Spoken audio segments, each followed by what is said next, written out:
Hello everyone, आप सबका हमारे यूट्यूब चैनल ब्लू पिंटू पर स्वागत है। आप सब आशा करता हूँ ठीक ही होंगे। हमने अभी तक एक चैप्टर कंप्लीट कर लिया है, 3 क्लासेज हुई हैं। आज हम क्या करेंगे, यह करेंगे कि एक वीडियो में हम एक चैप्टर कंप्लीट कर देंगे। मैं आपको कॉन्सेप्ट को समझा दूंगा। 10 से 15 मिनट का हम वीडियो देखेंगे ताकि एक दिन में एक चैप्टर कंप्लीट हो जाए और हम उस चैप्टर के नोट्स को हम डेली के डेली अपना टेलीग्राम चैनल पर डालते रहें ताकि आपका भी डेली आप भी एक चैप्टर को कंप्लीट कर सको। कंटिन्यू पढ़ाई को आप अपनी पढ़ाई को रखिए, एग्जामिनेशन अच्छा जाएगा आपका। तो हमने फिजिक्स का आज दूसरा चैप्टर स्टार्ट किया है। सॉरी, आपको 3-4 दिन से क्लासेज नहीं मिल रही थी और थोड़ा हमारा ड्यूटी का शेड्यूल ही ऐसा था कि हम आपके लिए क्लास नहीं बना पा रहे थे। तो अब हम आपके लिए कंटिन्यू क्लासेस लाएंगे, डेली की क्लासेस आएगी। तो आज हम नया चैप्टर ग्रेविटेशन पढ़ेंगे, गुरुत्वाकर्षण। तो वीडियो स्टार्ट करने से पहले आप सभी भाइयों से निवेदन है, आप चैनल को सब्सक्राइब कर लीजिए, वीडियो को लाइक कर दीजिए ताकि हमें आपका यही मोटिवेशन हमें और मजबूत करता है ताकि हम आपको बेहतरीन से बेहतरीन क्लासें देते रहें, अच्छा कंटेंट देते रहें। तो आज हम पढ़ेंगे ग्रेविटेशन, नया चैप्टर। तो डेली की डेली हम नया एक चैप्टर करेंगे। अब 10-15 मिनट में आपका वीडियो एक चैप्टर कंप्लीट कर देंगे। तो ग्रेविटेशन, गुरुत्वाकर्षण क्या है? तो गुरुत्वाकर्षण क्या है? Every matter attract every other matter by force. ये फोर्स के द्वारा हर चीज़ को क्या करता है, अपनी ओर अट्रैक्ट करता है।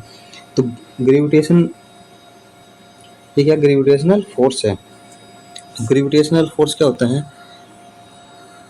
गुरुत्वीय बल। तो हम देखते हैं गुरुत्वीय बल क्या होता है। एफ गुरुत्वीय बल क्या होता है? एक तो किसके समानुपाती होता है? द्रव्यमान, एक वस्तु के द्रव्यमान m1 m2 और ये एक द्रव्यमान ये है, एक द्रव्यमान यो है। तो इनके बीच की m1 m2, उनके बीच की दूरी क्या है? r। तो उनकी दूरी के वर्ग के व्युत्क्रमानुपाती होता है। क्या क्या होता है? m1 m2 दोनों के m1 m2, जैसे ये m1 है, ये m2 है, इनके बीच की दूरी r है। तो m1 के समानुपाती होगा, m2 के भी समानुपाती होगा, जबकि उनके बीच की दूरी क्या होगा? व्युत्क्रमानुपाती होगा। तो इन तीनों को हम साथ जोड़ेंगे तो क्या आएगा? F proportional to m1 m2 upon r square. अगर इस समानुपाती को हटाएंगे तो इसकी जगह क्या आ जाएगा? तो इसकी जगह आ जाएगा, समानुपाती को हटाएंगे तो इसके जगह आ जाएगा F is equal to K m1 m2 upon r square. ये क्या हो गया? गुरुत्वीय बल हो गया, ग्रेविटेशनल फोर्स हो गया। यहाँ ये क्या है? गुरुत्वीय नियतांक है। के क्या है? गुरुत्वीय नियतांक है। तो हमने पढ़ा कि गुरुत्वीय बल क्या होता है? इनवर्सली प्रोपोर्शनल स्क्वायर होता है। कहने का मतलब है कि gravitational force 1 upon r square के क्या होता है? व्युत्क्रमानुपाती होते हैं। न्यूटन्स लॉ है, न्यूटन्स लॉ ऑफ ग्रेविटेशन के न्यूटन ने के लोग क्या क्या पॉइंट दिए थे? ओनली वैलिड पॉइंट मास और स्फेरिकल मास। ये क्या बोल रहा है? ओनली, केवल और केवल बिंदु यानी पॉइंट मास के लिए और स्फेरिकल मास, सिमेट्री के लिए लागू होता है। एक पॉइंट तो याद रखना, can to be prove but and verify only, always attractive आकर्षण होता है, अट्रैक्टिव फोर्स होता है ये। नेचर में क्या होता है, वीक फोर्स होता है, कमजोर बल होता है ये। लॉन्ग रेंज, लॉन्ग रेंज के लिए, इनफिनाइट रेंज के लिए। Follow increase square law, central force, ये इसकी क्या है, गुण है इस फोर्स के, किस किस के लिए लागू होता है, क्या क्या इसके गुण हैं। तो हमने अभी फॉर्मूला पढ़ा कि F is equal to G M M. अपन ने क्या लिया था, गुरुत्वीय नियतांक यहाँ पे के लिया था। तो हम गुरुत्वीय नियतांक के लिए अपन जी के की जगह क्या ले भी सकते हैं हम, जी। जी का मतलब क्या हो जाएगा, गुरुत्वीय। जी से क्या हो जाएगा, ग्रेविटेशनल कांस्टेंट। तो गुरुत्वीय नियतांक जी भी ले सकते हैं, इसका कोई नहीं है। तो जी M1 M2 upon R square, ये अपना क्या होगा, गुरुत्वीय फोर्स आ गया। अगर इसको हम किसके फोर्स में लिखेंगे, सदिश के रूप में लिखेंगे, तो अपन को पता है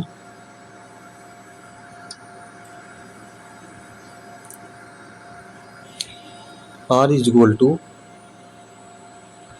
कहाँ गया,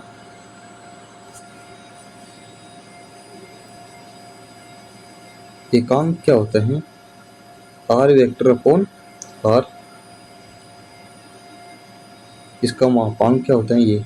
तो हम इसकी जगह क्या आ जाएगा,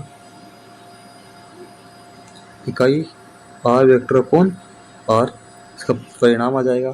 तो परिणाम आ जाएगा, तो ये इकाई की जगह ये मान यहाँ रखेंगे।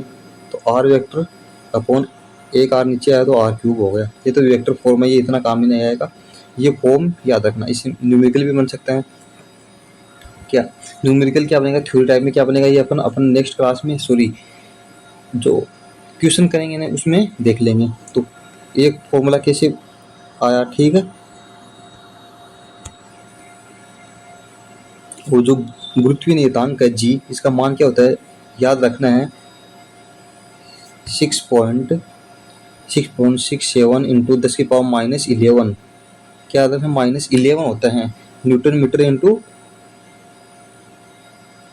केजी। ये मात्रक कैसे आया, देखो अभी जी का ये तो कांस्टेंट है, इसका कोई मात्रक नहीं होगा, मात्रक होगा इसका मात्रक, हाँ इसी का तो मात्रक निकाल रहे हैं अपन।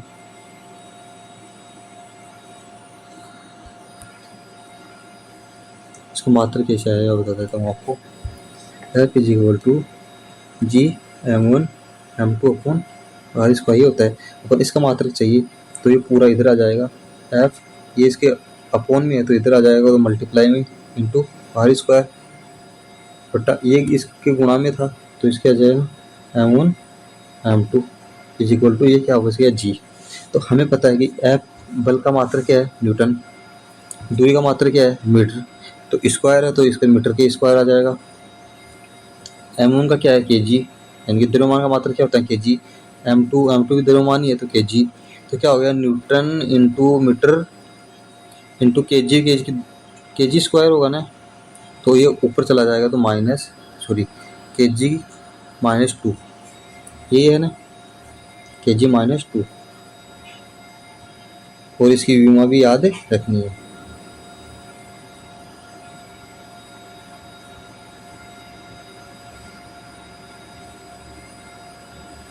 नेचुरल पॉइंट के लिए यदि किसी नेचुरल पॉइंट के लिए M2 दे दे तो उसको x का मान कैसे ज्ञात कर ले, अंदर दे देगा तो इसी तरह से अपन ज्ञात कर सकते हैं। ये थ्योरम में नेट फोर्स क्या होगा, वो ही था अपने नेट वर्क पढ़ा था उसमें कार्य वाले में। तो क्या क्या करेंगे, टोटल W1 W2 सभी कार्य को जोड़ देंगे तो नेट आ जाएगा। इसी में क्या होता है, नेट फोर्स क्या, सभी फोर्स को जोड़ देंगे तो नेट फोर्स आ जाएगा।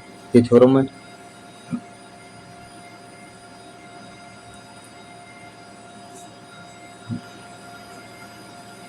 अब इसमें याद क्या क्या रखना आपको, जो याद रखने वाली चीज़ें बता देता हूँ मैं। ये तो बेसिक चीज़ें हैं, वो तो अपन को याद रखना है। ग्रेविटेशनल फोर्स का फॉर्मूला क्या होता है, जी का मान क्या होता है, उसकी विमा क्या होती है, ये सभी याद रखना है। अब गुरुत्वीय बल, ग्रेविटेशनल फोर्स, ये चीज़ें हमने अभी पढ़ी थी। ग्रेविटेशनल फोर्स क्या होता है, जी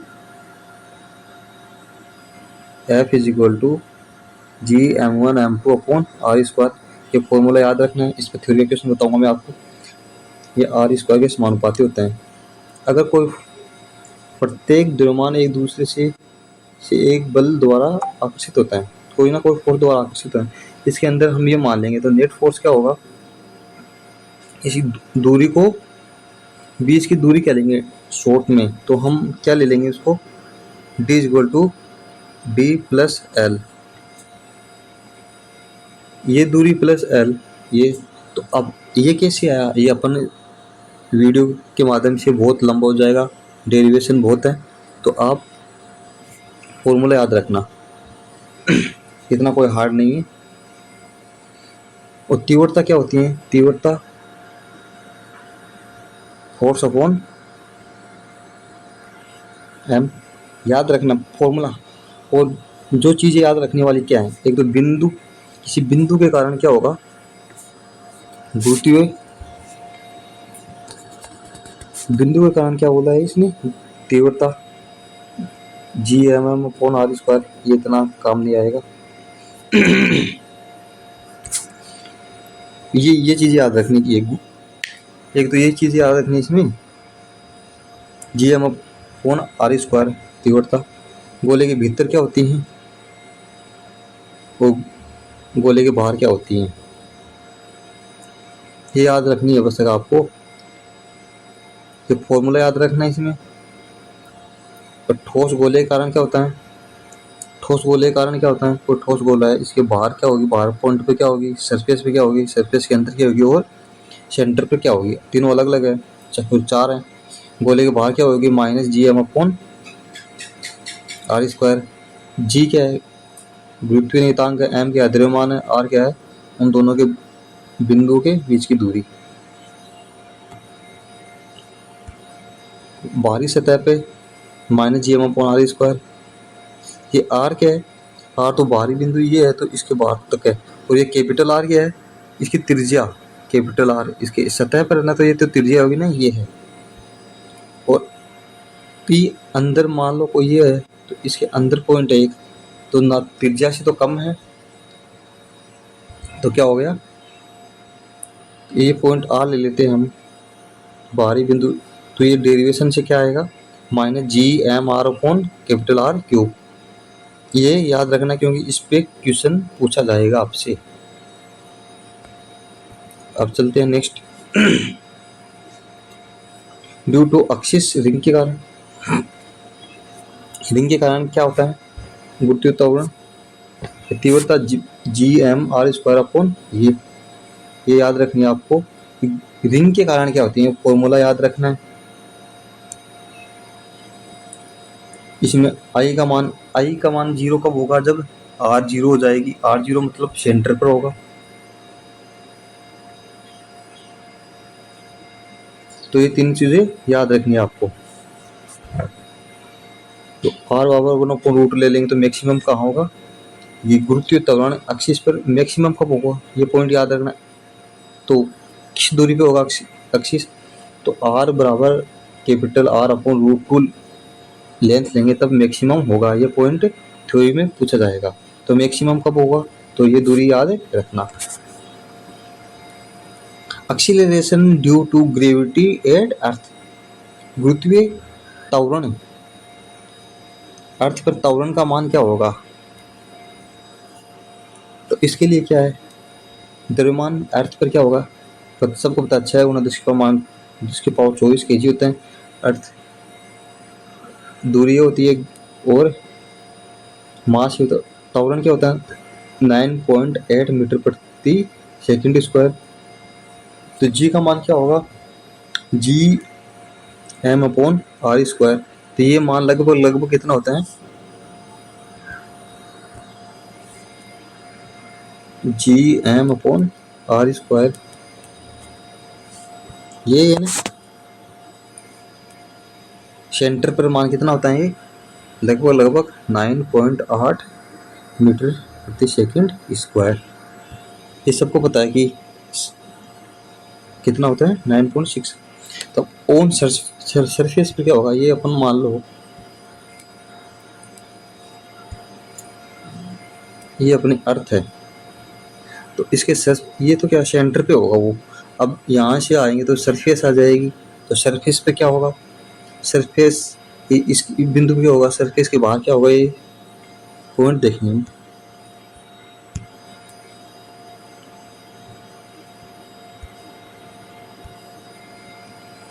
कौन सरफेस पे क्या होगा, सरफेस क्या होगा, G m r²। तो ये फॉर्मूला अपन को सरफेस के लिए याद रखना है। और फॉर्मूला फॉर मास, अब ये फॉर्मूला है, अगर इसमें मास कांस्टेंट कर दे, मास कांस्टेंट कर दे G m/r², इसमें मास को क्या बोल दे कि कांस्टेंट है, तो इसके G और R के मध्य ग्राफ बनाओ। आपको क्या पता है, G प्रोपोर्शनल टू 1/r²। तो r² का ग्राफ कैसे बनता है, स्क्वायर में हो, वो भी प्रोपोर्शनल टू हो, तो ये वाला बन जाता है, ये पैराबोलिक टाइप में बन जाता है। अब अगर पूछे, अब ये पूछे ये क्या है, स्मॉल r के कैपिटल 1/r² के मध्य, अगर आर ई के मध्य पूछे, आर ई, इसमें तो ये क्या है, समानुपाती है, ये इसकी क्या है, समानुपाती है, तो ये स्ट्रेट लाइन बन जाएगा। अब किसी हाइट पर पूछे, जैसे मान लो ये गोला है, गोले से बाहर बिंदु की क्या है दूरी h, इसकी दूरी देखो,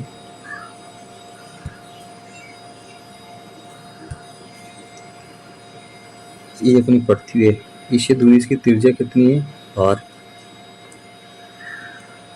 और ये पॉइंट यहाँ पे है, तो इसकी यहाँ से कितनी हाइट होगी, h, ये सेंटर होगा। तो बाहरी बिंदु h हाइट पर उसका क्या होगा, गुरुत्वीय त्वरण क्या होगा, तो उसके लिए क्या फॉर्मूला है, ये उसके लिए ये फॉर्मूला है, ये डेरिवेशन है। डेरिवेशन हम कर नहीं सकते, उसमें बहुत टाइम लगेगा, तो आप ये समझ लो, ये चीज़ याद रखनी है। और एक ये फॉर्मूला आपको याद रखना है, ये याद रखना है। इसमें परसेंटेज में पूछे तो ये फॉर्मूला यही है, ये फॉर्मूला है, उसका डेरिवेशन कर देंगे तो ये परसेंटेज वाला इधर आ जाएगा, और कोई नहीं है। तो ये फॉर्मूला याद रखना, और एक है ये फॉर्मूला। अगर परसेंटेज में पूछे कितना चेंजमेंट हुआ, तो ये फॉर्मूला लगाएंगे, तो हाइट पे पूछे तो ये फॉर्मूला लगाएंगे। तो जी का मान आपको पता है सबको।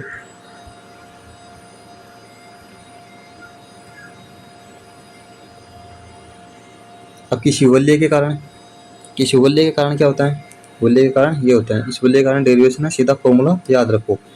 फॉर्मूला सीधा क्वेश्चन पूछेगा, थ्योरी टाइप में पूछेगा, वो हम क्वेश्चन के हिसाब से बता देंगे आपको किसकी थ्योरी बनता है। अभी क्या बता देंगे, इनके कारण मैक्सिमम कहाँ होता है, r=r/√2। ये दूरी सीधी याद रखनी है, r=r/√2। सतह के नीचे, क्या सतह के नीचे, बिलो सरफेस के नीचे, G m/r/r, ये पढ़ लिया अपन ने, याद रखना आपको।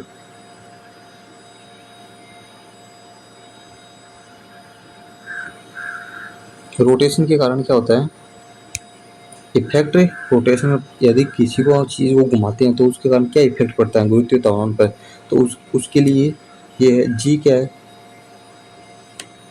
फोर्स है, माइनस ओमेगा क्या है, टॉर्क है घुमाने के लिए, और कोस स्क्वायर, इसका इन सब का मान दिया जाएगा, और जी पूछेगा, इस फॉर्मूले में आपको एक मान दे देगा और एक पूछेगा। तो थीटा का मान ये दे दिया, किसी का मान दे दिया, इसमें चेंजमेंट पूछे तो चेंजमेंट किसी याद करेंगे अपन, ये है जी है, तो इसमें चेंजमेंट याद करेंगे, तो जे डेल्टा चेंजमेंट के लिए डेल्टा G/G, चेंजमेंट कितना हुआ, माइनस, और ये क्या है, स्क्वायर है, तो स्क्वायर अपॉन जी, थीटा मान रख दिया, माइनस डेल्टा G/G, ये इधर आ गया, जीरो हो गया, तो क्या फॉर्मूला बन गया ये। तो आपको बोलने कहने का मतलब क्या है कि आपको फॉर्मूला सीधे आएंगे, अगर चेंजमेंट पूछे तो ये फॉर्मूला याद रखोगे, तो इनकी याद रखने की ज़रूरत नहीं है आपको, मेन फॉर्मूला ये है, याद रखो, इससे सारा क्वेश्चन हो जाएगा आपका। तो स्पेसिफिक पॉइंट क्या क्या याद रखना है, टी क्या है, आवर्तकाल है। तो कितना आवर्तकाल होता है 1 घंटे के लिए, अर्थात पृथ्वी लगभग 17 मिनट में एक बार पूर्ण घूर्णन करती हैं। यह घूर्णन गति त्रिवर्तीय रेखा पर अधिकतम होती है। बस ये पॉइंट याद रखना, गुरुत्वाकर्षण केवल जी के कारण नहीं बल्कि पृथ्वी के एक समान द्रव्यमान वितरण के कारण होता है। जी गुरुत्वाकर्षण केवल जी के कारण नहीं होता, वो किसके कारण होता है, पृथ्वी पर समान द्रव्यमान वितरण होता है, यानी कि द्रव्यमान का मान समान वितरण होता है, समान होता है, उसके कारण क्या होता है, जी का मान गुरुत्वाकर्षण का बल होता है। पृथ्वी का घूर्णन जी को विषुवत रेखा पर कम करता है, ध्रुवों पर प्रभावित नहीं करता। ये याद रखना, गुरुत्वाकर्षण ध्रुवों पर प्रभावित नहीं करता। जैसे पृथ्वी मान, अपनी पृथ्वी कैसी है, अंडाकार है अपनी पृथ्वी, कैसी है, तो यहाँ है, तो यहाँ से यहाँ तक की दूरी और यहाँ से यहाँ तक की दूरी क्या है, कम है, आर कम है, तो इधर की लेंथ कम है, तो इधर जाएंगे तो दूरी बढ़ेगी। तो हमें क्या पता है, फोर्स क्या होता है, तो जी का मान क्या होता है, G M upon R square. अगर आपको पता है कि जी बढ़ेगा, ये इन्वर्सली प्रोपोर्शनल है, यानी कि व्युत्क्रमानुपाती है, तो ये नीचे का मान बढ़ेगा तो ये घटेगा, ये घटेगा तो ये बढ़ेगा। तो यहाँ से यहाँ तक क्या दूरी कम है, तो ये कम है, ये कम होगा तो ये जी का मान ज़्यादा होगा। इधर ये दूरी क्या ज़्यादा है, तो ये दूरी ज़्यादा होगी तो ये मान कम होगा, तो क्षैतिज में कम होगा और ऊर्ध्वाधर क्या होगा, जी का मान ज़्यादा होगा इधर से। ये कॉन्सेप्ट बताना चाहता हूँ। तो ध्रुवों पर कोई प्रभाव नहीं पड़ता, ये पॉइंट याद रखना है। पोटेंशियल एनर्जी सेम वर्क वाली फॉर्मूला है, और सेम का सेम कॉन्सेप्ट उस चैप्टर में है।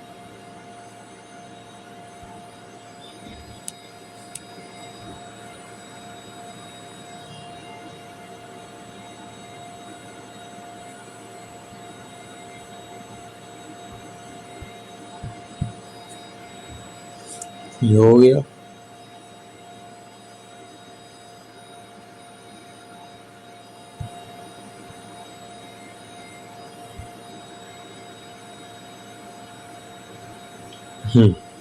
अब नेक्स्ट है, और क्या क्या चीज़ें याद रखनी है। ये स्केलर होती हैं, इसकी यूनिट ये होती हैं, ये चीज़ें हमने बता दी। और ये क्या वेग है, इतना इम्पोर्टेंट नहीं है, बस ये होता है। तीव्रता क्या होती है, एफ अपॉन द्रव्यमान होता है, बस ये चीज़ याद रखनी है इसमें।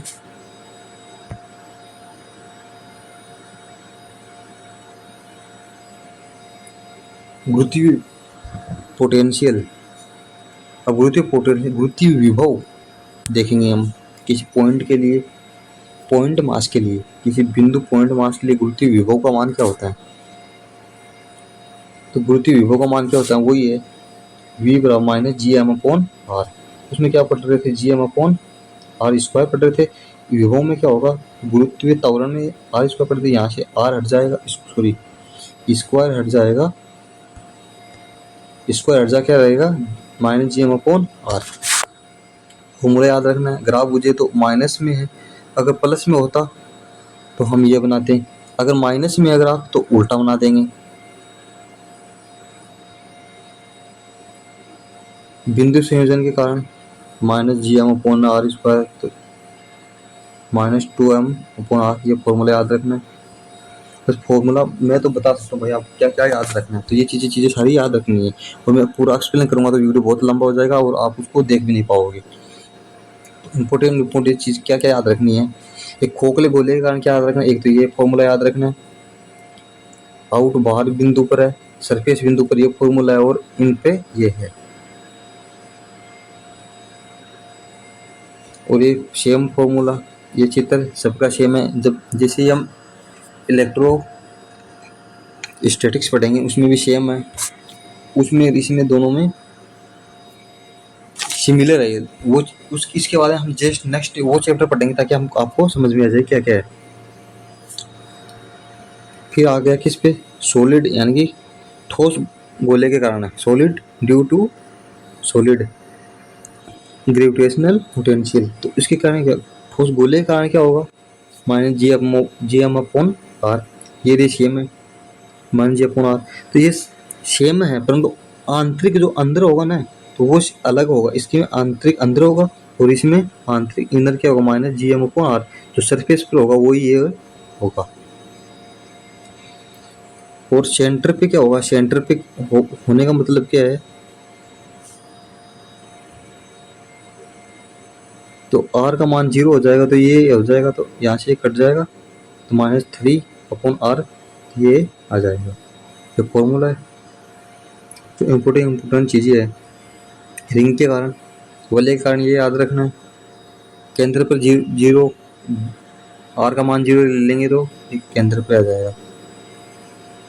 दो बिंदु की विभव ऊर्जा, ऊर्जा क्या होती है, माइनस में आएगी, आपको भी पता है ऊर्जा जी एम एम तो अपॉन आर स्क्वायर, विभव ऊर्जा हो गई। फिर नेक्स्ट आते हैं कुल पदों की संख्या, पोटेंशियल एनर्जी टोटल निकालेंगे, सॉलिड के कारण विभव ये पढ़ लिया आपने। हाइट पे जाने पे क्या परिवर्तन होगा, अब क्या आता है पलायन वेग, क्या है पलायन वेग, जो यहाँ तक मान लो गुरुत्वाकर्षण फोर्स लगता है, गुरुत्वीय त्वरण लगता है, अब हम वस्तु को इस वेग से फेंके कि ये गुरुत्वाकर्षण फोर्स को पार कर जाए, तो पार कर जाएगा, तो इसको पार करने के लिए वो वेग का मान कितना होता है, वो वेग का मान क्या है होगा √2gm/r, ये तो इसका फॉर्मूला है, ये तो उसका क्या है फॉर्मूला है। तो उसका मान क्या होगा 11.2, ये याद रखना, सीधा पूछा जाएगा 11.2 किलोमीटर प्रति सेकंड, किलोमीटर प्रति सेकंड, हावर नहीं होगा, किलोमीटर प्रति हावर नहीं होगा, किलोमीटर प्रति सेकंड। बस ये कन्फ्यूजन करेगा आपको, ऑप्शनल में क्वेश्चन आएगा ना उसमें ऑप्शन में कोई किलोमीटर प्रति सेकंड दे देगा, मिनट दे देगा और हावर दे देगा, तो उसमें कन्फ्यूज नहीं होता, सेकंड आएगा। यह पिंड के द्रव्यमान और उसके कोण पर निर्भर नहीं करता, कितना द्रव्यमान है उसके कोण पर कुछ भी निर्भर नहीं करता।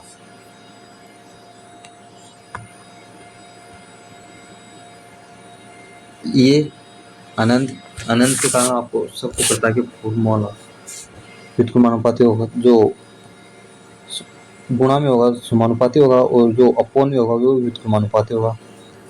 वेलोसिटी, ग्रेविटी और उसके कारण सेम है, कक्षीय वेग -gm/m, वेग समान है ऊपरी सतह पर। आवर्तकाल क्या होगा, हाँ ये फॉर्मूला याद रखना, एक ये फॉर्मूला याद रखना, आवर्तकाल। ग्रह की ऊर्जा काइनेटिक एनर्जी क्या होती है Gm1m2/2r। पोटेंशियल एनर्जी क्या होती है -Gm1m2/r। इसमें क्या फर्क है भाई, काइनेटिक और पोटेंशियल स्थिति जो गतिज ऊर्जा में क्या परिवर्तन है, इसमें क्या होगा Gm1m2, इसमें m कैपिटल है या m स्मॉल लिख रहा है, तो हमने क्या m1m2 के नाम से पढ़ रहे हैं। अब काइनेटिक एनर्जी में तो अपॉन में 2 है और इसमें क्या है आर है परंतु क्या है नेगेटिव है, तो इससे क्या पता चलता है कि काइनेटिक एनर्जी पॉजिटिव होती है और negative energy, potential energy negative होती है, और टोटल एनर्जी कितनी होती है, इन दोनों को जोड़ देंगे तो क्या आ जाएगी, इन दोनों को जोड़ेंगे तो ये पॉजिटिव है ये नेगेटिव है तो माइनस नेगेटिव आएगा। कैसे,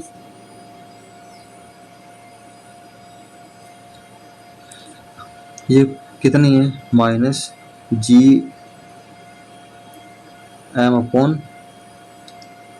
-Gm/r, ये कितना है पॉजिटिव, ये तो यानी कि माइनस का तो 1 है प्लस का हाफ है, तो बचेगा कितना, यानी प्लस -1 है प्लस का हाफ है तो बचेगा कितना माइनस का हाफ, तो माइनस का हाफ तो ये रहा -1/2 Gm/r कॉमन है तो हाफ बच गया ना जी, हम टोटल एनर्जी कितनी आ गई माइनस की। तो ऑप्शन को छांटना होगा आपको। तो कैसे छांटोगे, उसमें देखना पोटेंशियल एनर्जी नेगेटिव है तो वो है क्या, अगर पॉजिटिव नहीं है वहाँ पे नेगेटिव नहीं है पॉजिटिव है तो ऑप्शन को छाट देंगे, क्योंकि पोटेंशियल एनर्जी हमेशा क्या होती है, नेगेटिव होती है। और टोटल एनर्जी क्या होती है, नेगेटिव होती है। काइनेटिक एनर्जी क्या होती है, पॉजिटिव होती है। तो इस इसे आप छांट दोगे। अब इनके मध्य अनुपात में क्या होता है, इस पे क्वेश्चन बहुत अच्छा क्वेश्चन बनता है, थ्योरी टाइप में क्वेश्चन बनता है। पोटेंशियल एनर्जी, काइनेटिक एनर्जी और टोटल एनर्जी का अनुपात क्या होता है, तीनों को अनुपात में लेंगे तो क्या होगा। अब अनुपात, ये अनुपात कैसे आए मैं आपको बता देता हूँ अभी। G M1 M2 upon 2R ratio minus G M1 M2 upon R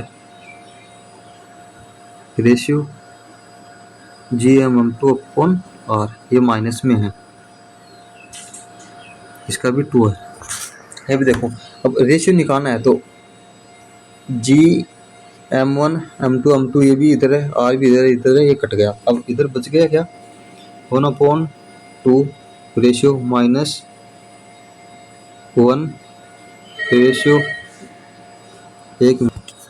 हाँ, तो हम देख रहे थे कि इसका तो क्या बच गया, 1/2 बच गया अनुपात। इसका क्या बच गया, ये सारा कट गया, एक दूसरे से माइनस का 1 बच गया। तो इधर क्या बच गया, माइनस का 1/2। तो अनुपात निकालेंगे तो क्या करेंगे, इसके नीचे क्या है, एक कुछ नहीं है, तो इन सबको क्या कर देंगे, 2 से गुणा कर देंगे। सभी को 2 से गुणा करेंगे, तो सभी को 2 से गुणा करेंगे तो इसे ये कट गया, इसे ये कट गया, और इधर क्या आ गया, ये आ गया। तो क्या हो गया,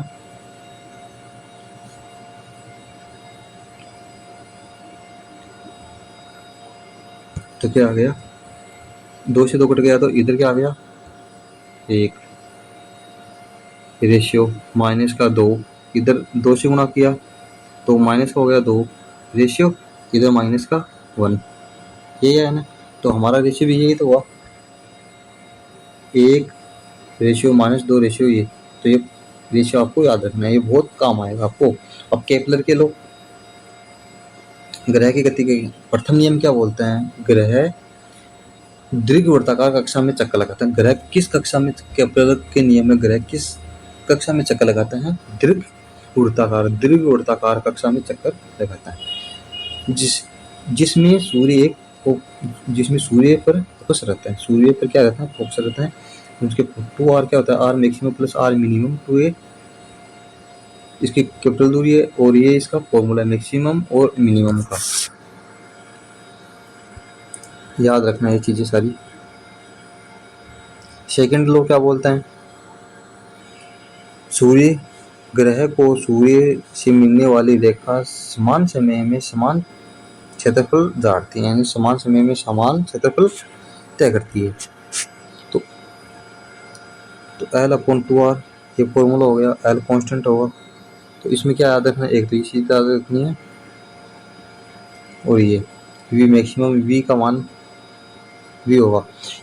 इम्पोर्टेंट कौन सा है, ये फॉर्मूला इम्पोर्टेंट, थ्योरी का क्वेश्चन बनेगा और इसमें अच्छे क्वेश्चन बनेंगे। तो तृतीय लो क्या, आवर्तकाल क्या होगा, आवर्तकाल T² = K × A³। ये क्या त्रिज्या है यहाँ पे, या ये दूरी है, एक गुरुत्वीय त्वरण भी है। तो आप फॉर्मूला इसमें क्या याद रखो, आप T² = K A², एक ही याद रखो आप। अब अभी इनको याद रखो, हम क्वेश्चन में आपको सारा फॉर्मूला कैसे अप्लाई करते हैं वो दिखा देंगे, पूरी चीज़ आप देख ले, पढ़ लेना है, थ्योरी की क्वेश्चन है। तो आज के लिए इतना ही, आशा करेंगे आप सभी को वीडियो अच्छा लगा होगा। हमने कैसे कैसे आता है ये, और डेरिवेशन है ये, तो भाई आपको अगर सीखना है डेरिवेशन तो आप प्रॉपर सीखिए, परंतु डेरिवेशन में बहुत टाइम लग जाएगा। तो आप अपना फॉर्मूला याद रखो, कॉन्सेप्ट कैसे लगता है, कैसे अप्लाई करता है, ये अपन क्वेश्चन में बता देंगे। और भाई नेक्स्ट वीडियो हमारा अब कंटिन्यू चलेगा, तो उसके लिए नोटिफिकेशन आ जाएगा, तो वीडियो को लाइक कर लो, सब्सक्राइब कर लो और एक छोटा-सा प्यारा-सा कमेंट करके ज़रूर बताना कि भाई कैसा लगा। तो आज के लिए इतना ही, मिलते हैं हम नेक्स्ट वीडियो में। थैंक यू, धन्यवाद।